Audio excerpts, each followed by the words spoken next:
ರಜತ್ ಹಾಗೂ ಶೋಭಾ ಈ ಕ್ಷಣದಿಂದ ಬಿಗ್ ಬಾಸ್ನ ಮುಂದಿನ ಆದೇಶದವರೆಗೂ ಅಡುಗೆ ಮನೆಯ ಸಂಪೂರ್ಣ ಅಧಿಕಾರ ನಿಮ್ಮಿಬ್ಬರ ಕೈಗೆ ಒಪ್ಪಿಸಲಾಗುತ್ತಿದೆ. ಇಬ್ರು ಸೇರಿ ಡಿಸೈಡ್ ಮಾಡಿರೋದು ಗೀ ರೈಸು, ಆಮೇಲೆ ವೆಜ್ ಕುರ್ಮಾ ವೆಜ್ ತಿನ್ನೋರಿಗೆ, ನಾನ್ ವೆಜ್ ತಿನ್ನೋರಿಗೆ ಎಗ್ ಮಸಾಲ. ಆಯ್ತಾ? ಇದಕ್ಕೆ ಸುರೇಶ್ ಅವರು ಆಮೇಲೆ ಗೌತಮಿ ಅವರು ಇಬ್ರು ಸೇರ್ ಮಾಡೋದು. ಅದಕ್ಕೆ ಮಂಜು ಅವರು ವೆಜ್ ಇಲ್ಲ ನಾನ್ ವೆಜ್ ಅಲ್ಲಿ ಯಾವ್ದನ ಒಂದು ಮಾಡೋದು. ಮಂಜು ಅವರು ಕಟಿಂಗ್ ಎಲ್ಲ ಅವರೇ ಮಾಡ್ಕೋಬೇಕು. ಇಲ್ಲ ಅವರೇ ಮಾಡ್ಬೇಕು, ಅವರೇ ಮಾಡ್ಬೇಕು. ನೀವಿಲ್ಲ ಇದಕ್ಕೆ, ಅವರೇ ಮಾಡ್ತಾರೆ. Thank you. Welcome welcome. ಬೇರೆ ಇರುತ್ತೆ ನಿಮ್ಗೆ.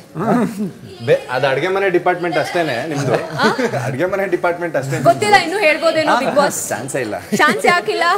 ನೀವು ಡಿಸೈಡ್ ಮಾಡ್ತೀರಾ? ಇಲ್ಲ, ಬಿಗ್ ಬಾಸ್ ಹೇಳಿರೋದಲ್ವಾ? ಅದೇ ಬಿಗ್ ಬಾಸ್ ಮತ್ತೇನು ಹೇಳ್ಬೋದು ಅಲ್ವಾ? ಅದೇ ನೋಡಿ, ಗೊತ್ತಿಲ್ಲ ಇನ್ನೊಂದು. ಎಸ್, ಗೊತ್ತಾಗುತ್ತೆ.